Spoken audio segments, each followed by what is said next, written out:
sa Papa Dudut Stories, ikaw ay hindi nag-iisa.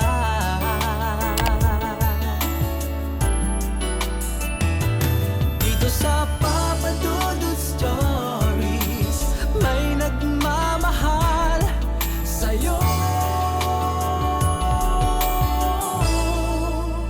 Papa Dudut Stories, Papa Dudut Papa Dudut. Sa lahat po ng mga nakatutok ngayon, huwag pong kalimutan mag-like, mag-share at mag-subscribe. Maraming salamat po sa inyong lahat.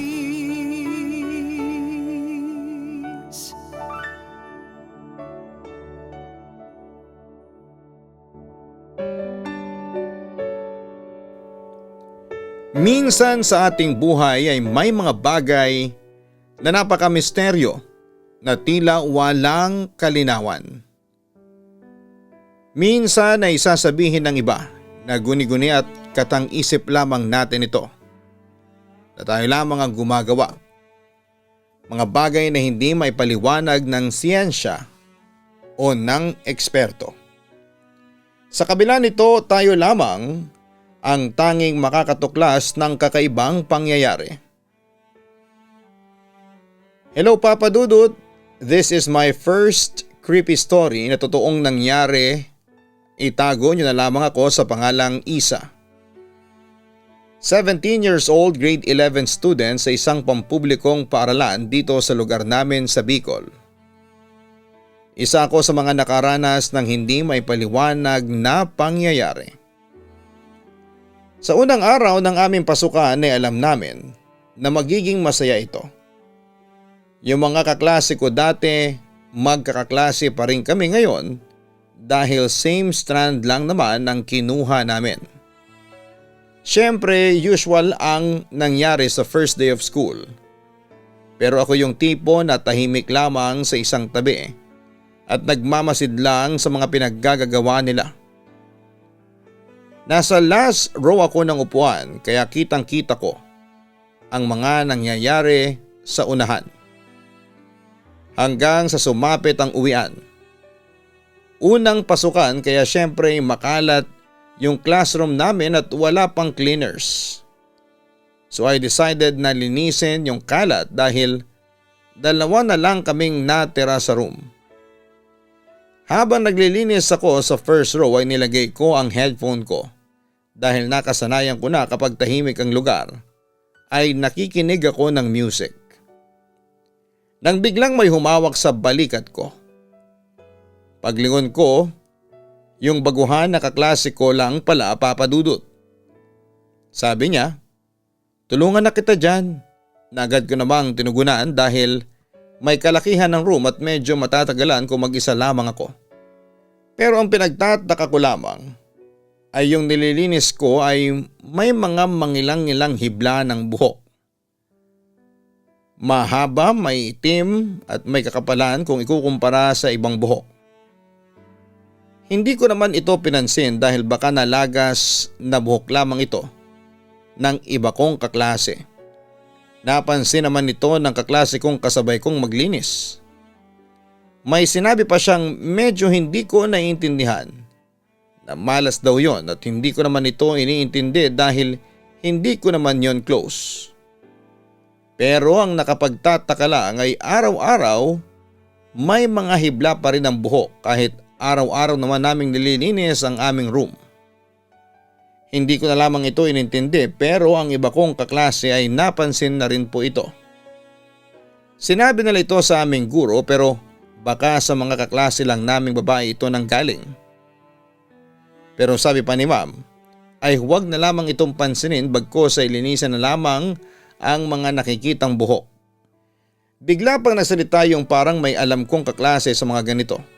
Bigla niyang sinabi na hindi ka pa po ba ma'am nagtataka dahil kahit nililinis naman po namin ang room tuwing umaga, bago pumasok ay parami ng parami ang mga hibla ng buhok. Pero imbes na sagutin ni ma'am, ang tanong ng aking kaklase ngumiti lamang ito at tuluyang nilisan ng 4 na sulok ng silid. Nakapagtataka lang talaga ang aming guro. Habang patagal ng patagal ay padagdag ng padagdag ang araw. Dumarami at may hindi na rin kami may paliwanag na mga kababalaghan. Ngunit ang mga immature kong kaklase ay hindi naniniwala sa mga kung anong kababalaghan. Ang nangyayari kaya mas pinili nilang isisi ito sa kaklase naming may mahaba, makapal at buhaghag na buhok. Tahimik lamang ito at sa kanya palagi sinisisi ang mga nalalagas na buhok. Tanda ko pa kung paano nila ito ipahiya sa harapan ng aming section at pagbintangan. Nasa kanyang mga hibla ng buhok. Samantala ay meron akong isang kaklase na mahilig mangolekta ng mga hibla ng buhok. Si Angeli. Siya nga pala yung kasama kong naglinis noong first day at ang nagtanong kay ma'am.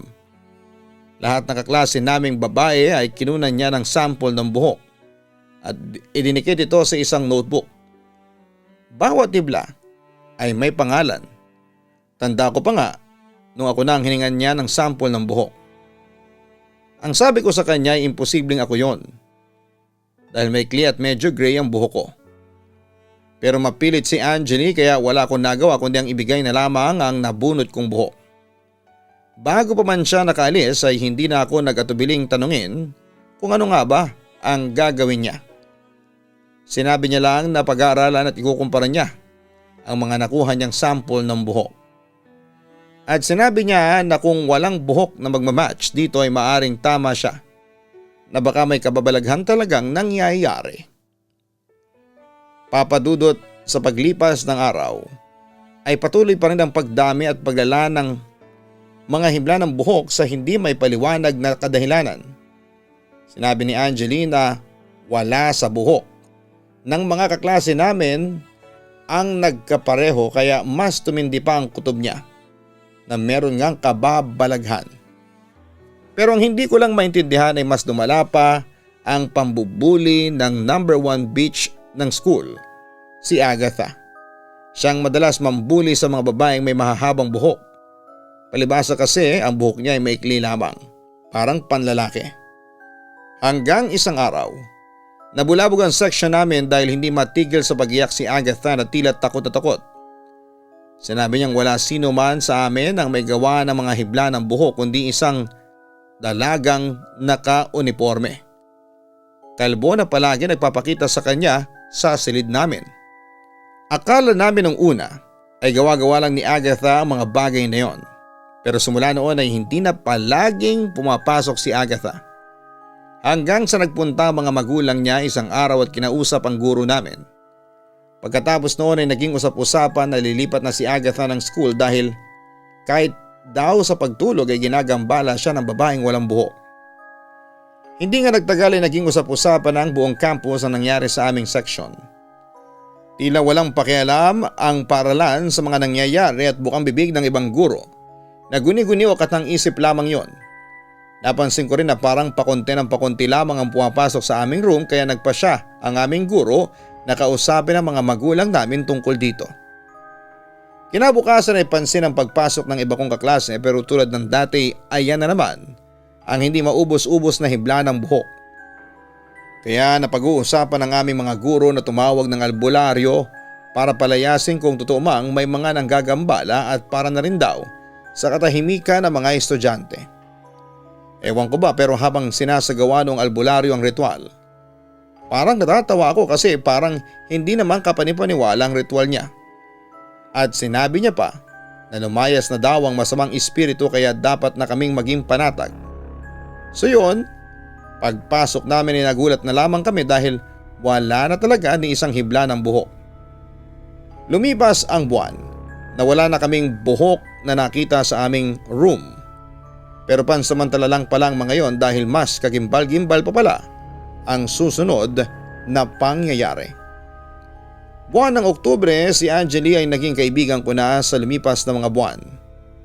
Sabay na kaming pumupunta at umuuwi dahil nadadaanan ko lamang ang bahay nila.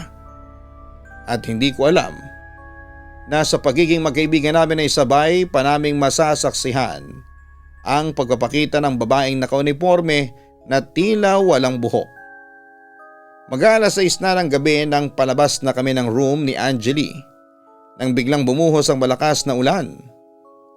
May payong naman kasi noon pero nag-iisa lang kaya useless lang din dahil mababasa lang din kami. Kaya naman nagpasya kami na hintayin tumila ang ulan. Sa totoo lang papadudot that time ay hindi ko alam kung ano nga ba ang mararamdaman ko. Kinakabahan ako dahil kasama ko ang babaeng nagugustuhan ko. Oo, tama, may gusto ko kay Angeli at isa po akong bisexual. Matagal na akong may gusto sa kanya pero sinekreto ko lamang yon kasi ayoko masira ang pagkakaibigan namin.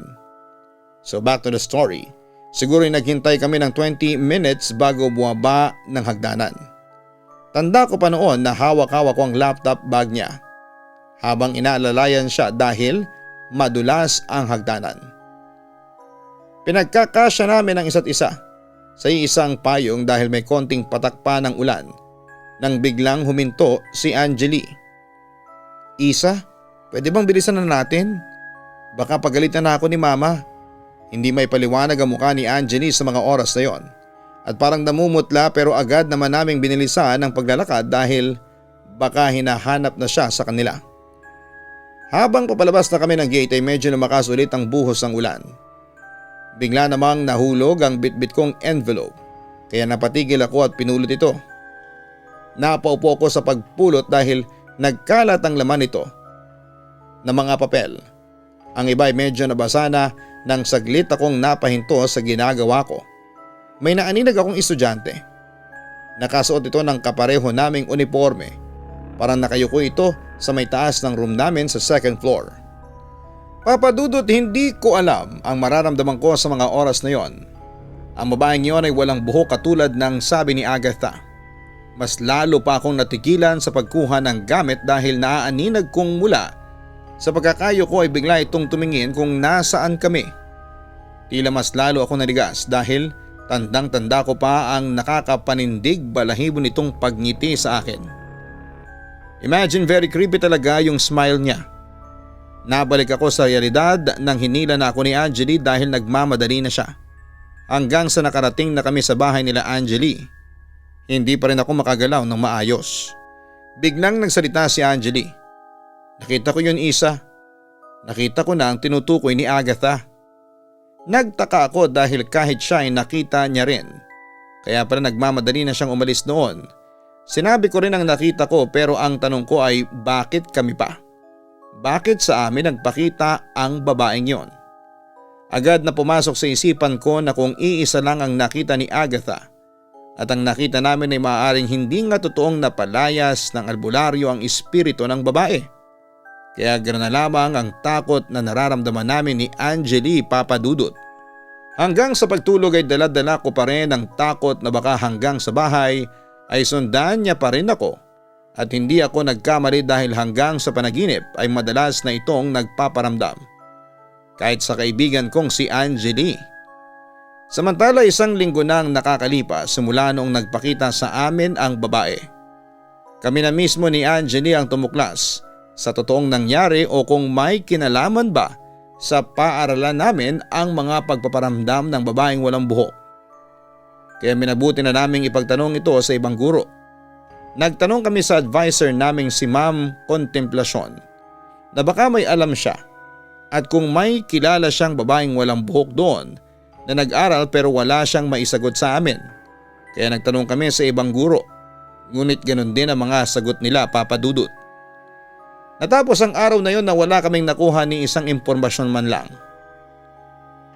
Nagdaan ang mga araw ay nasanay na kami sa himla ng buhok at sa mga kumpol na nakikita namin. Dumaan nang ang Christmas party, New Year, holiday, vacation na wala man lang kaming napatunayan ni Angeli. Tulad ng nararamdaman ko sa kanya ay tila wala ng kasiguraduhan kung matutuklasan niya ba yon o hindi. Sa kabilang banda, after holiday vacation ay eto na ang madugudugong research ng grade 11 ABM. Kailangan magpuyat at tapusin ang matinding paggawa ng research. Papadudot, tanda ko pa yung exact date habang papunta akong library para sa library works at research ay parang mabigat ang mga hakbang ko paakyat ng third floor. Animong may kung anong pumipigil sa akin na pumunta doon. Hinayaan ko na lamang yon dahil baka epekto lamang ito ng pagpupuyat ko. Umupo ako sa huling upuan pagkatapos kumuha ng libro. Tulad ng nakasanayan ay sinuot ko ang headphone ko at nakinig ng musika habang nagbabasa. Napansin ko rin na ang ibang estudyante ay tahimik ding nagbabasa. Siguro nasa 5 kaming naroon kasama na ang librarian. Nandyan pa rin ang bigat ng pakiramdam ko. Pabigat ng pabigat hanggang sa hindi ko na natapos ang pagbabasa dahil wala na ako sa focus. Tumayo ako na parang uhaw na uhaw. Papalabas na sana ako ng pinto nang bigla kong nakita ang water dispenser. Dali-dali akong pumunta doon at kumuha ng isang punong baso ng tubig. Habang umiinom ako ay napalingon ako sa lumang-luma na cabinet. Pinuntahan ko ang librarian at nagtanong, "Ma'am, ano po ba ang mga nandun?" Yan ang eksaktong mga katagang tinanong ko. Sabi niya ay sari-sari ang mga nakalagay doon. Mga lumang libro, trophy, student list at pangalan ng ilang teacher, student at lumang mga litrato. Agad naman akong naintriga dahil baka nandun ang matagal ko nang hinahanap. Nagpaalam ako sa librarian kung maaari ko bang tingnan ang laman noon. Agad naman akong pinayagan ng librarian kaya hindi na ako nagsayang pa ng oras at tinignan ko na kaagad ang lumang cabinet. At doon ay may mga natuklasan ako. Hindi ko alam kung ano ang mararamdaman kong emosyon ng mga oras na yon. Tamang ang hinala namin ni Angeli. Ang babaeng nagpapakita ay dating estudyante ng paaralan namin. Ang babaeng nakasuot ng lumang uniforme, walang buhok at tila nakangiti kapag tumitingin sa iyo ay nagngangalang Nancy Pantaleon. Agad akong nag-iwan ng chat kay Angeli para sabihing nakita ko nang matagal na naming hinahanap. Agad naman siyang pumunta sa nasabing lugar at mas matindi pa pala ang matutuklasan namin ni Angeli sa sekreto ng mga hibla ng buhok sa aming classroom. Papadudot agad naman akong pinuntahan ni Angeli sa library at agad kong pinakita ang mga natuklasan ko. Ang mukha ng babaeng nagpakita sa amin ay kaparehong-kapareho ng babaeng nasa lumang litrato ng dating mag-aaral dito sa school namin. Nagbasa at nagbasa pa kami ni Angeli tungkol sa school ngunit kaunti lang ang impormasyon na nakuha namin. Sa loob ng cabinet ay may kulay pulang maliit na box na gawa sa lata. May kalumaan na nga ito at maalikabok pa. Pinilit ko itong buksan na siya namang dahilan para makagawa ng ingay. Dahilan kaya napatingin ang ibang estudyante at ang librarian. Humingi na lamang kami ng pasensya sa kanila. Mabuti na lamang at bumalik kaagad sila sa pagbabasa. May mga ilang litrato ng dating estudyante ng paaralan namin. Tinignan ko pa ang ibang litrato ngunit ito ang nakapukaw pansin sa akin. May isang litrato na parang siyang batch picture o yung section nila na kasama ang babaeng walang buhok. Tinignan ko pa ang isa sa mga huling litrato ng isang guro na nasa bandang kaliwa at ang imahe ng babae na nasa bandang kanan habang nakakbay sa kanyang isang guro. Mga ka-online, ang mukha ng babae ay magkaiba sa mukha ng nakita namin ni Angeli dahil mistulang mabait at maamo ito. Tinignan namin ang likod ng litrato at nakalagay doon ang petsa kung kailan nakunan, year 2000. Pangalan ng guro at ang babaeng kasama niya ay nagngangalang Nancy Pantaleon. Naisipan naming magtanong sa librarian. Nung unay nahihiya pa kami ni Angeli at nagtutulakan kung sino ang magtatanong. Pero sa huli ako na lang din ang nagtanong. Tinanong na namin ang librarian. Tinanong namin kung kilala niya ito pero sinabi niyang wala daw siyang alam doon at hindi niya kilala. Para na naman kaming pinagsakluman ng langit at lupa dahil matitigil na naman ba ang paghahanap namin. Hindi na namin pinilit ang librarian. Naibalik na namin ang litrato dahil nakunan na naman namin yon sa cellphone ko. Nang bigla niyang sinabi na kung gusto naming malaman ang tungkol dyan ay may isang tao lang ang maaari naming pagtanungan. Yon ay walang iba kundi ang dating guro dito na si Ma'am Porcion Kula. Sinabi ng librarian ang lugar na tinitirhan ng dating guro. Mabuti na lang at medyo malapit lang ang lugar na yon. Isang sakayan lang. Pero bago pa man kami umalis sa library ay binigyan kami ng babala ng librarian na huwag na sana siyang madamay kung sakali mang magkaalaman daw at huwag din daw sabihin na nakita namin ang mga litrato. Nakapagtataka man ang librarian ay hinayaan na lang namin yon. Total ay siya naman ang dahilan para mabigyan kami ng clue na may nangyayari nga at may nililihim ang paaralan namin. Ngunit bago pa man namin puntahan ang bahay ng dating guro, ay pumasok muna kami ni Angeli sa room namin kahit gustong gusto namin ng kasagutan. Sa mga tanong ay estudyante pa rin kami na kailangang mag-aral, hindi mga detective. Hindi nagtagal pagkatapos ng klase ay napuntahan namin ang lugar ng guro ngunit hindi pa rin kami nakapasok sa bahay nila. Kasi syempre nakakahiya kaya yon. Hindi naman ganun kadali yun na parang pupunta kami sa bahay nila at tatanungin kung kilala niya yung nagmumulto. Baka sungitan lang kami at masabihan na baka sira na ang mga ulo namin. Yan yung mga nasa isipan namin noon bago namin ituloy. Pero nakapasok naman kami ni Angeli. Noong katukoy namin ang pinto ay pinagbuksan kami ng parang kasambahay yata nila. Sa labas ng bahay ay may maliit na mesa at upuan kaya doon kami pinaghintay noong kasambahay. Wala pang isang minuto ay lumabas naman si Ma'am Porcion Kula na mas kilala bilang Lola Mang. May katandaan na siya. Hindi tulad sa litrato kasi noong 2000 pa yon. Hindi na kami nagpaligoy-ligoy pa. Agad na naming pinakita ang litrato na kuha sa cellphone ko at tinanong kung kilala niya si Nancy Pantaleon. Tinignang mabuti ni Lola Mang ang litrato. Bago niya sinagot ang katanungan namin ay nagsalita siya. Kung kayo ang makakatulong, tutulungan ko din kayo. Nagsimulang magkwento si Lola Mang. 10 taon nang nakakalipas nung nagtuturo pa siya sa paaralan namin ay may isang babaeng nagangalang Nancy ang naging estudyante niya. Mabait naman daw ito at sa katunayan ay matalinong bata pa itong si Nancy.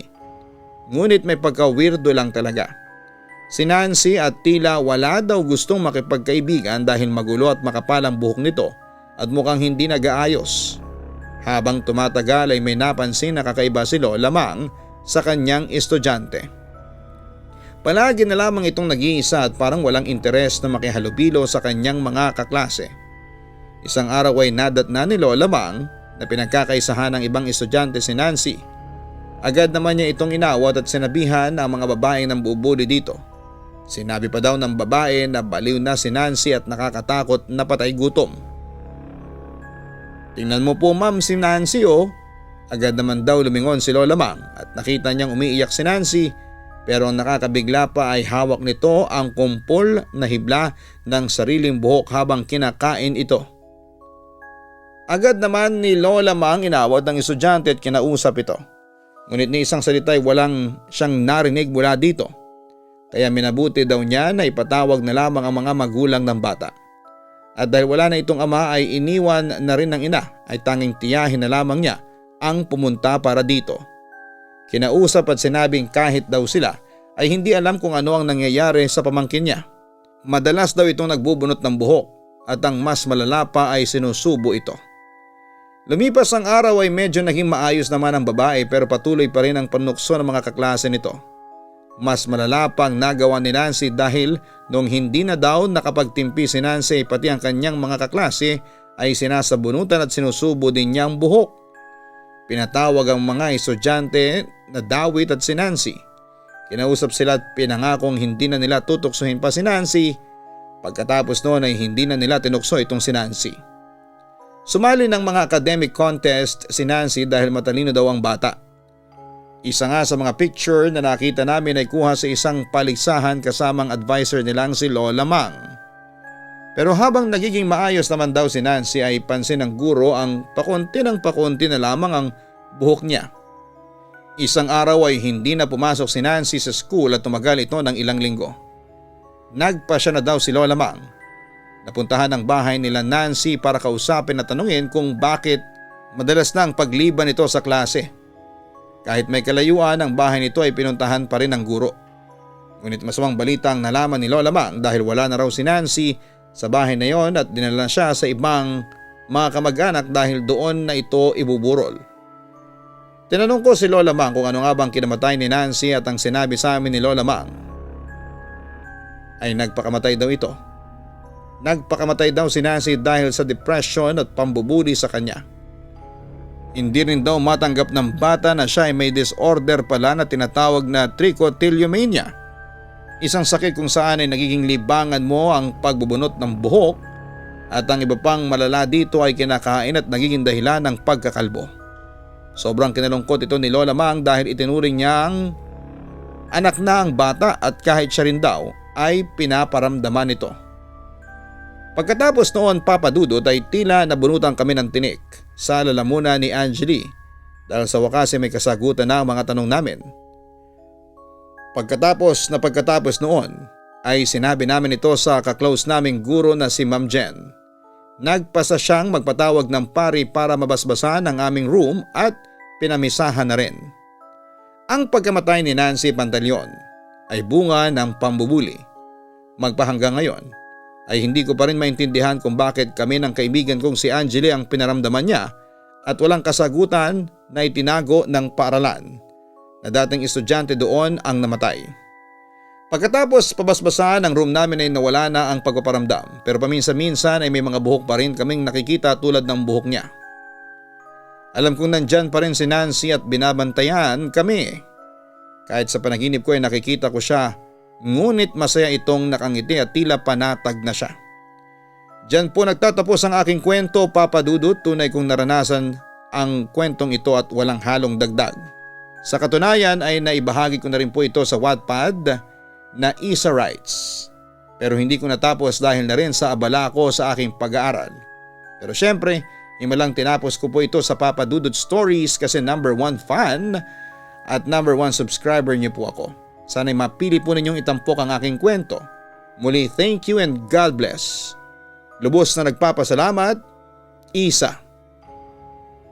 Maraming salamat, Isa, sa pagbabahagi ng iyong kwento. Sa lahat po ng ating mga subscribers sa Papa Dudut YouTube channel, hanapin din po ang Kaistorya YouTube channel at ang Papa Dudut Family at syempre huwag pong kalimutan na mag-subscribe. Maraming salamat po sa inyong lahat.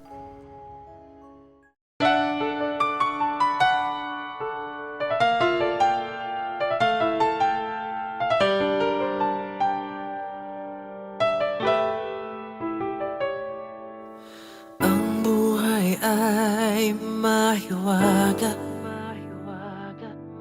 laging may lungkot at saya. Sa Papa Dudut Stories, laging may karamay ka.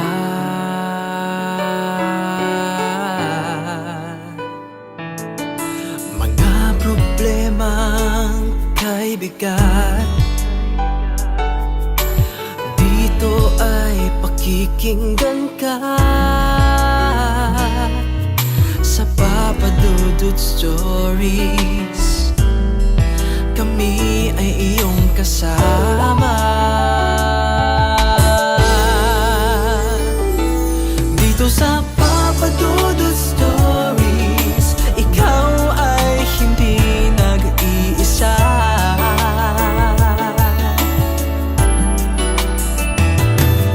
Sa Papa Dudut Stories, may nagmamahal sa'yo.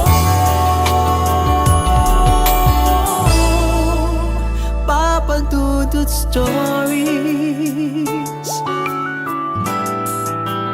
Papa Dudut Stories,